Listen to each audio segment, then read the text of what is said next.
and welcome to Author to Author. Hope you all are doing great. Today's episode will feature Kavya Sharma. Kavya is the author of All Seasons Alike, to Naddiyaa and The Carmine Memories. She is also the founder and editor-in-chief at Verse of Silence. We'll talk about a lot of things today. So let's welcome Kavya. Kavya, welcome to the podcast. Thank you so much for having me. It's a pleasure. Thank you for taking time out, Kavya. Let's start the podcast with an introduction about you. What do you do and your journey as an author? All right. So, hi everyone. My name is Kavya Sharma. To start with the basics, I studied English literature from Delhi University, and then I went on to do my master's in creative writing from University of Nottingham. I worked as a poet, as an author, and as a freelance editor. So I do a lot of editing, and I'm affiliated with a lot of publishing houses on a freelance basis. Um, Three of my books have been published individually. Apart from that, I've been published in various anthologies, including the one by Kitab Singapore, A Map Called Home, one by Airplane Poetry Movement, one by Terribly Tiny Tales, published by Penguin. And my works and interviews have been featured in quite a few newspapers, including The Pioneer, The Deccan Chronicle, Asian News, Sunday Guardian, and I proudly and so dedicatedly own this little organization called Verse of Silence, which is a literary organization. And we come out with the quarterly digital magazine. And apart from that, now we do a lot of online contests and workshops, creative writing workshops, poetry contests, short fiction contests. So yeah, this is what keeps me busy. Wow, a lot of things when it comes to publishing and writing. Yeah. Yeah, I mean, with freelance, it's very difficult to do one kind of a job. And plus, I mean, I feel I'm too young to stick to just one kind of work. So I keep on experimenting and seeing what works my way the best. Wonderful. I mean, that's superb. So, in the midst of everything that you do, what does writing really mean to you? I mean, why do you write? I mean, honestly, I started writing at a very young age. I mean, I was just 9 or 10 years old when I started writing, and I remember that the first piece that I ever wrote was actually in Hindi, and it was for my mother. So the journey started back then as a child, and back then I wrote because I it just felt nice, and I loved expressing my way through writing, and I felt appreciated because my parents were always very appreciative of my writings. But the passion kept on growing, and if you still ask me, it just makes me feel good. It's a release for me. It's something honestly that I live for, and I will do till the time I'm alive. So yeah. Yeah, every author aspires to convert their passion, which is writing, into their profession. But you're living the dream, right? You are associated with the publishing industry. You write as well. You help others write as well. So you're doing a lot of things, right? So touche to that, right? Thank you Uh, so much. let's have your favorite poem. I know you're a poet par excellence. So let's have your favorite poem for us. Very tough to choose, but Mhm. if it's okay, I'll just read the one that I wrote very recently. Yes, please. And Yeah. uh, it's called My Man, Dear Gazers, is Shy. Okay, so here it goes. My man, dear gazers, is a sensitive little piece of bubble that breaks every time you barge in uncalled. He has written songs for me and love poems that paraphrases Plath and Ezra alike. Some of them are denser than his child eyes, others rare and manlike. It's almost impossible to let go of him when he holds me by my waist and rests his head right over my breasts. It's difficult to see him cry during movies and look at me straight saying he loves me to life and death. He feeds the birds in the evening and sips his tea slower, for he's been burnt before. He cleans his bed like a princess and looks down if I try to give him impeccable morning kisses.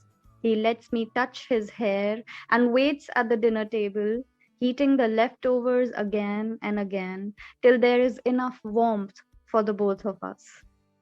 Some days he silently watches the rain pour through the window.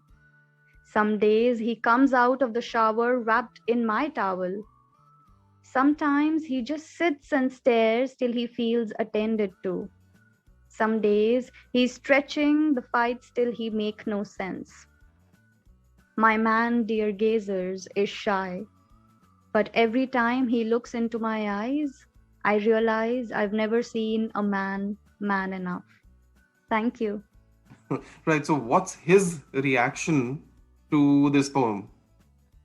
Oh God, okay. That's tough to ask. I mean, I think that's coming out of a lot of personal choice, but I love when men are sensitive, when they are expressive of their emotions. And we grew up in such a patriarchal society where men being expressive is seen as a sign of weakness, and I despise this thought. So, I keep trying to bring about whatever little change I can through my writings, and that's, I think, the intent.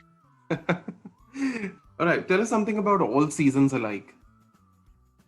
Yeah, so All Seasons Alike is a book. I think it's just my third book, but I feel like I've already grown so old writing three books, because each book carries a journey of its own. All Seasons Alike took me 1 year to write the book. It's about a young girl called Bindia slash Shaina. She has two names, and it's about her journey. She comes from the underprivileged background. So through All Seasons Alike, I tried to cover how women who live in the underprivileged spaces, what kind of difficulties do they face, whether in terms of education, whether in terms of healthcare, whether in terms of basic respect and treatment, and just moving ahead in life and moving up in the economic ladder. So it's her journey. She lives in the small chawl in the city of Mumbai, and with her mother. And this is like a women's fiction. I call it a women's fiction, and because my protagonist is a woman, and majority of the characters in this are strong women that I try to show. And then she shifts to Delhi to change something about her life, and somehow she manages. But with All Seasons Alike, I also try to show how Bindia's life is coming back to full circle, because after each season the situation changes, but then ultimately it's coming back to the same thing. So it's full of ups and downs, a little suspenses here and there, and a lot of details that I did research on. So yeah, it's a journey of sisterhood, of love, passion, a lot of violence, sexual harassment, and a lot of themes I cover through Yeah, this book. it comes out as a very gritty story, but what matters is it features two of my favorite cities, Mumbai and Delhi. I love both of them. Oh, I lovely. look forward to that book. Yeah. And tell us something about your first book, which was to Nadia. How was the feeling, and what were the problems that you faced while writing your first book? So Tunadiya was actually my second book, but first fiction. Mm-hmm. The first book was actually The Carmine Memories, Mm-hmm. and it was a poetry book. And I remember I came up with it when I was just 19 years old. I was in my second year of undergraduate, and newly read, fresh literature student who's read a lot of works, a lot of British literature, American literature. I was always also into Russian literature. Dostoevsky is one of my favorite authors. So and I read a lot because before I joined English literature, I didn't actually know what the course entailed, what it actually is going to help me with. But once I took the plunge that okay, I want to understand and read literature better, I just kept on diving deeper into it. And poetry has always had my soft spot. Um, Being inspired from my professors of how well read they were, I started writing this book. It was tough because back then I was too young. I was just sure of my content, but not sure of how to go ahead with publishing it. What is the process like? And I felt there was no one to guide me because my whole family is from the science background. So nobody had any idea of how the publishing industry works, and no networks. So I tried doing my own research, faced a lot of rejections, and I think that's a part and parcel of life.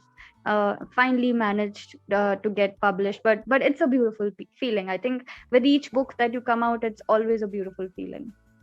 Yeah, truly, to hold your work in your hand, that first copy is truly Yeah. amazing.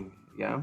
And Yeah. a lot of poets have this complaint that traditional publishers do not pick up their work because they are into fiction and maybe non-fiction, but not into Hmm. poetry book. What is your view about this?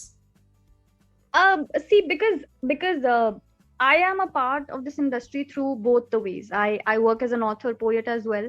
At the same time, I work as a commissioning editor, so I'm on the other spectrum too.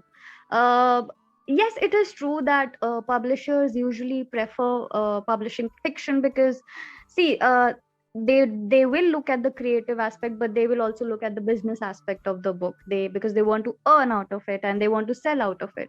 And to be honest, and I'm only going to talk about India here, it's very difficult to sell books, and especially poetry books. It becomes much more difficult. The market of poetry books is very less, very limited here.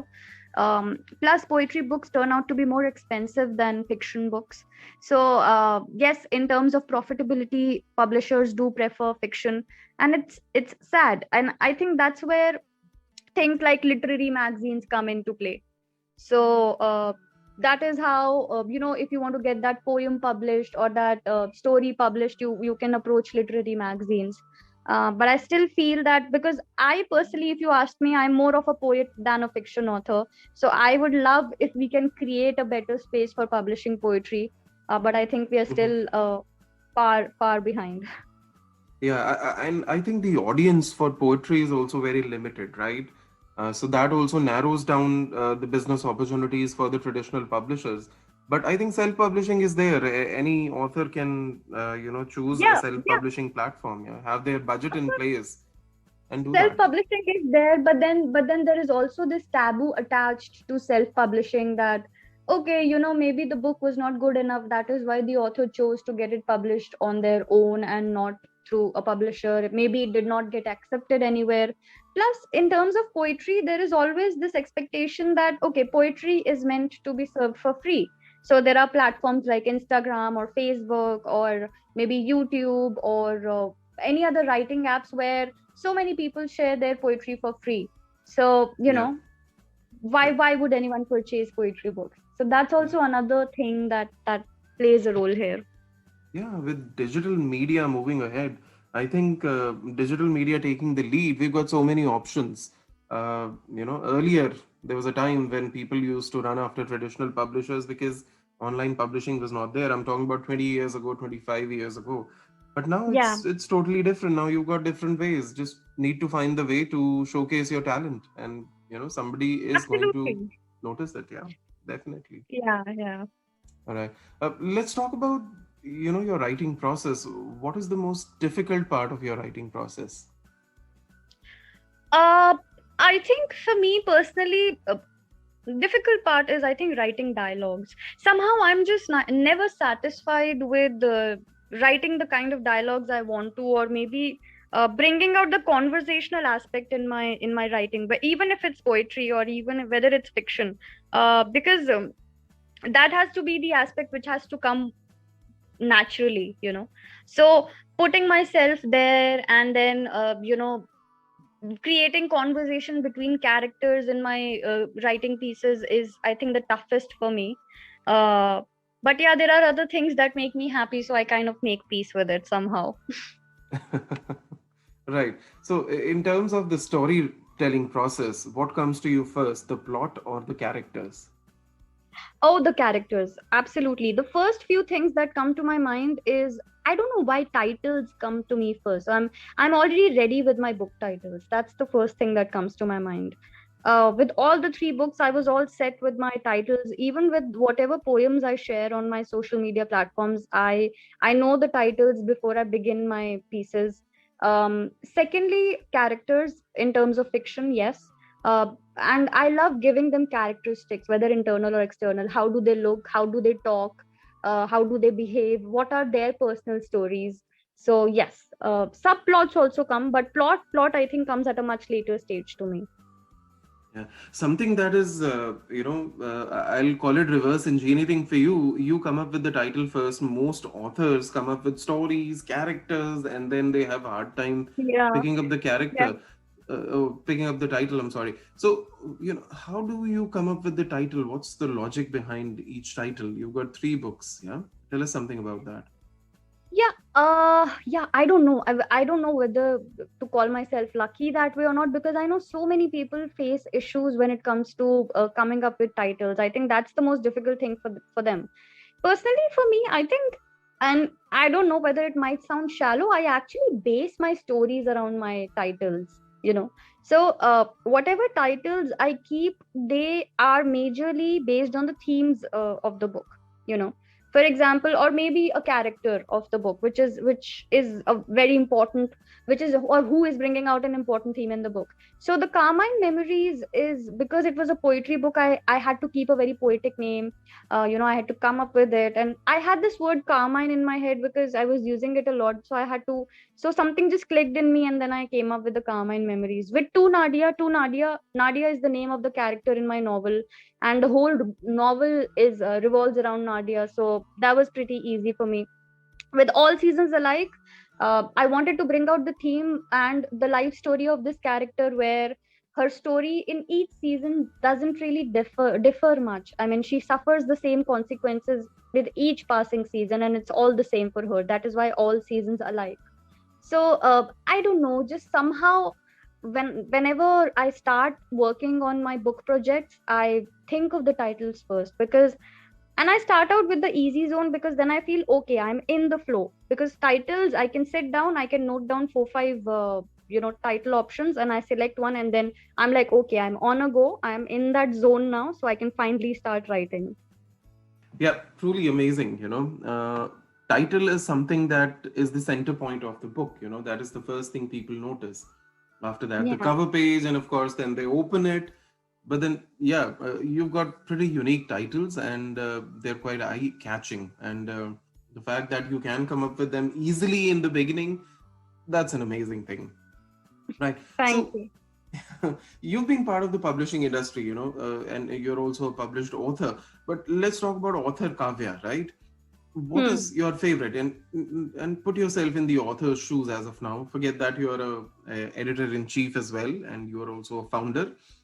Hmm. Let's talk about author Kavya. What is your favorite and least favorite part of publishing as an author? Okay. The favorite part, of course, has to be when all the hassles are done and when the book is finally out in the market. I think there is no better feeling than that. So that has to be the easiest part. The most difficult part has to be, I'd say, two. One is approaching a publisher and settling with them.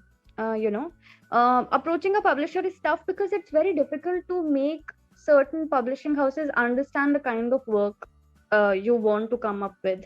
With each, there is a time for every kind of genre. For example, currently people love to read mythology. There was a time when romance fiction was on a bloom. Now mythology is on a bloom.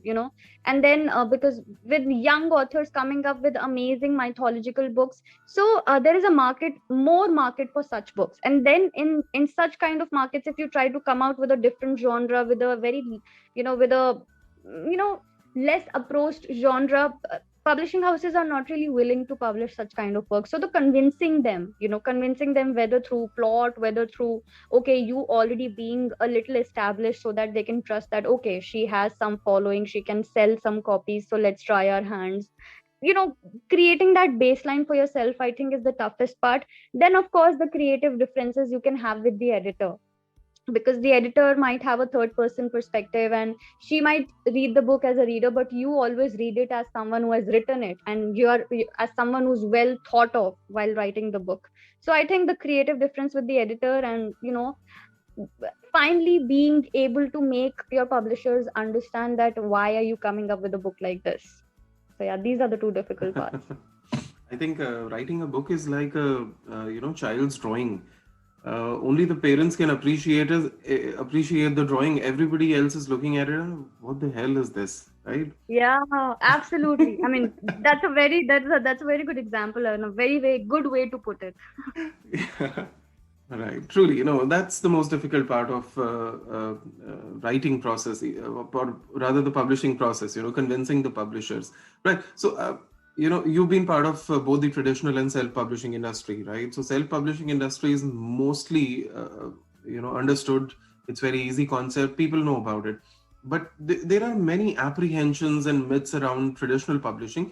So, why don't Right. you describe the process start from the end for an Hmm. author, when it comes to traditional publishing. And I think that's going to be very useful for young and aspiring authors.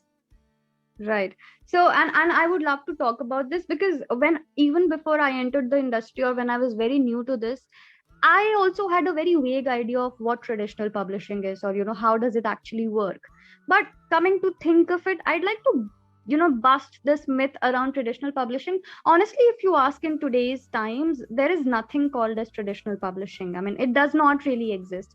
If traditional publishing means that the author does not have to invest even a single penny in their book, whether it is in the marketing, whether it is in the publishing, it does not exist. Because to whether to market your book, whether to come up with a good quality page, a good quality cover, a good quality cover designer, everything has a price to it.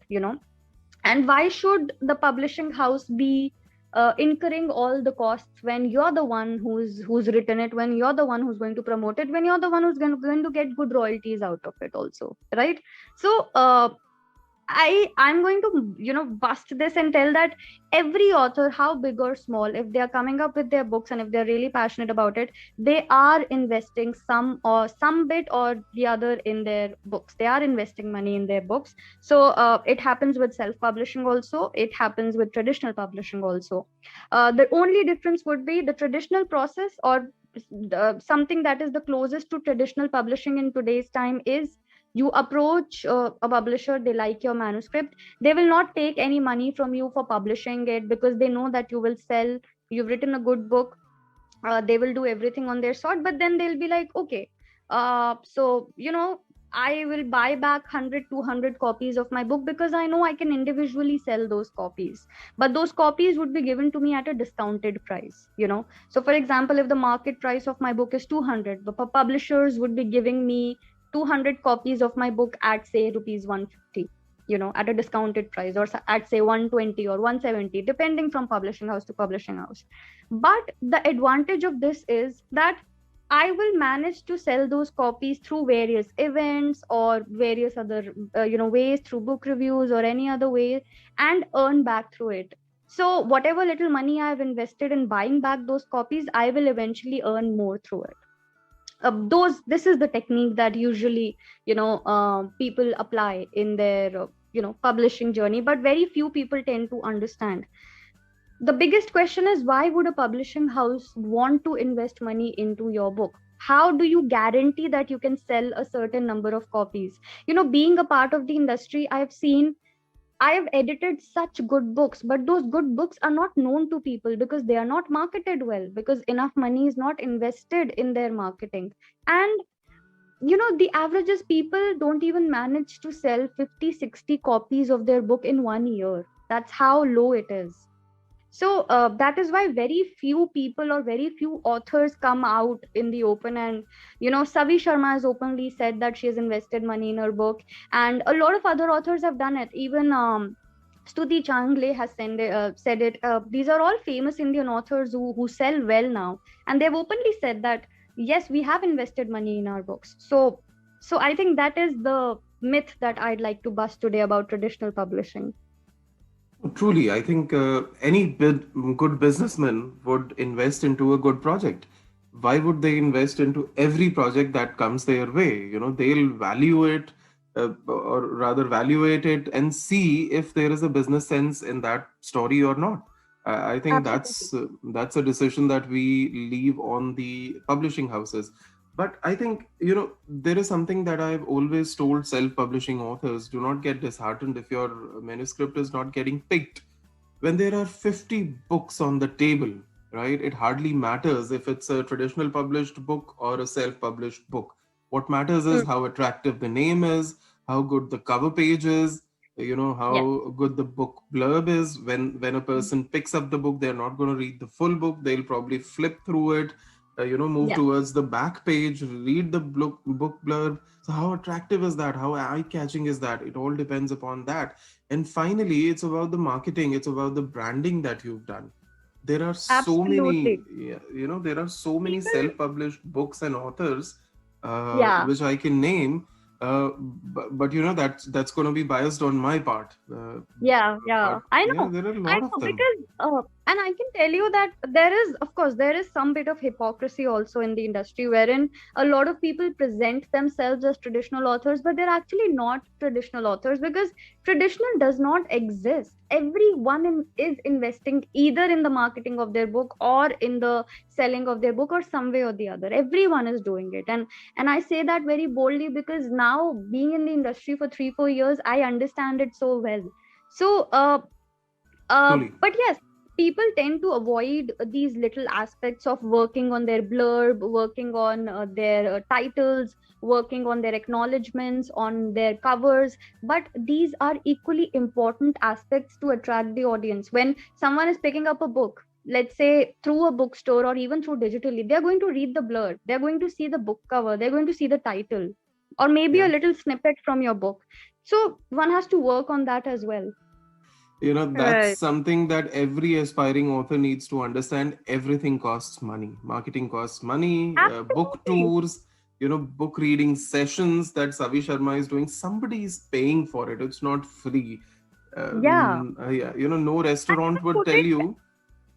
putting the book in bookstores. I mean, Yeah, everything has a that costs price, money. right? And I simply just, because I work with various publishing houses, and I'm like, how do we even deal with that? And one of my colleagues said that, whenever someone asks me this question, because I'm so tired, okay, do we have to pay for publishing? I said, can you guarantee you can sell 20,000 copies of your book in 2 months? And then they understand that, okay, we can't. Can you even sell 1,000 copies of your book? It's that tough. Yeah, I think that's a very valid question. So, my suggestion to aspiring, young and aspiring authors is that work on your manuscript. Make sure it is perfect. Make sure it's not copied. Make sure it's a niche work, something that can be sold. Yeah, if you can guarantee, approach traditional publishers by all means, but then self-publishing is there. Make sure you have a business plan in your mind before you venture into self-publishing. So have that in mind. Right. Thank Absolutely. you. Thank you, Kavya, for clarifying that. And I'm sure a lot of young and aspiring authors will find this information quite useful, right? Thank you so much. So, Kavya, let's talk Most about well. again. I'm going to focus on author Kavya. What does author Kavya need in her writing space that helps, her stay focused? What is she particular uh, about? Yeah, so of course I need my laptop. I prefer very like comfortable and nicely lit areas as for somehow. So usually when I'm writing, I have those desktop tables. I have a carpet. I'll sit on it, and I usually light like a yellow lamp around me when I'm writing, because it just gives me that ambience to write better. And personally, for me, nighttime is the best time to write. I can't write during the morning hours, or even during the afternoons, because they are very noisy for me. So I get distracted easily if that is the case. So I finish my survival work during the morning hours, and in the night, when it's much more calming and peace, I take my reading corner, my workspace area. I have my proper workspace area, and if not on the desk, I'd sit down on my carpet, have my cushioned laptop and my yellow lamplight, and I'll just start writing. Very serene. I can imagine the yellow light in the room. Yeah. Right. Yes. And That's very important for me. I mean, my room is full of those starry lights and yellow lights, my workspace. So it I don't know, it just gives me that calming vibe. So I enjoy writing in such an environment. all right. And how often do you write? Are you a very disciplined author that pushes herself to write every day? Yes, I am a disciplined author, and I do write every day. Maybe not on just a single project, because I work on a lot of projects simultaneously. So maybe not, I'm not focused on just one project and I don't write every day on that particular project. But yes, I do write every day. I cannot not afford to, because that's my job. I'm in this profession. My job involves reading a lot of books, making the edits, writing my own projects, my own content. So, and I personally feel that if you're getting into something like this professionally, you have to be disciplined. If, imagine if a doctor says, oh, today I don't feel like surgery, I'm having a doctor's block. So, doing a surgery, because it just can't work that way. You have to take it up seriously. Yes, there are times when it doesn't come out that nicely, when I'm not feeling inspired enough to write. What's the worst? I'll write bad. So what I do is I don't fear writing bad, because I can always go back and edit it. I can always go back and change it and make it into something more beautiful, right? I'm not gonna It's not like Yeah. I'll write and I'll share it immediately and then it's super bad. No. If I'm not feeling confident about my own writings, I just let them sit, I just let them be, and then I take my time off, I refresh my mind, and then go back and edit it, and eventually hope it turns out to my liking. I think that's something very logical that you've said. If a doctor doesn't feel like doing a surgery, does he shy away from doing the surgery? No, he doesn't. That's his Yeah. profession. So if you view writing as a profession, or if you aspire to write full time, right, then Yeah. push yourself. Yeah. You have to do it. There is no You have to. choice. Yes. Right. All right. So, what do you like to do when you're not writing, or when you're doing anything related to your profession? What do you usually like to do? Oh, I love to cook. So I cook a lot, and I love to dance. I'm a trained classical dancer, so I love to dance as well. I just love to. I also love to like scroll new recipes, cooking recipes on YouTube and try them out. And yeah, just listen to music, basic activities. Yeah. Something that struck out from what you just said is classical dancer, right? That's a Yeah. word, that's a phrase that you don't hear a lot these days when it comes to Indians. We've sort of forgotten that. But Uh, yeah, truly amazing that you've done that. You're doing that. Wonderful. And Thank you and so you much. know, which writers have inspired you? Or what does Kavya read when she's not writing? Ah, I read a lot. I'm going to name quite a few people. Toni Morrison is one of my favorite authors. I love Toni Morrison. I love Kamla Das. I love reading Kamla Das. Uh, Anita Desai is another one of my favorite authors. Then I love Dostoevsky, Fyodor Dostoevsky. Charles Dickens is also someone I like. So these are the few. Alice Walker, yeah, Sylvia Plath, Emily Dickinson. I'm naming both poets and fiction authors both. It's a mix of both. So yeah. And one of my go-to books every time I'm feeling uninspired is the Mahabharat by Rajagopalacharya, and I just go back to it. Yeah. Amazing list of authors and poets that you've named all in one go. Right. So this is a fun question and hypothetical situation. If your book was made into a movie, let's say all seasons alike, right? Which actors would you like to play your characters? Oh God. Oh, okay. Uh okay, I'm gonna take Bollywood names now. Yeah. So for the main role of Bindia, I'd probably take hmm yeah, I think I'd take Deepika Padukone, because personally she is my favorite. I think she acts well. Um and then for the mother's role, I think I'll take Neena Gupta, because mother is also playing a very important character. Mhm. For another important character who is like the anti-hero is Raghav. And I think for that role I'd love to see Vikrant Messi. And I think he's a brilliant actor. Or Mhm. maybe Ali Faisal. Yeah. Okay. Yeah. Right. Wonderful. So, what is the future of characters? Are you planning any sequel?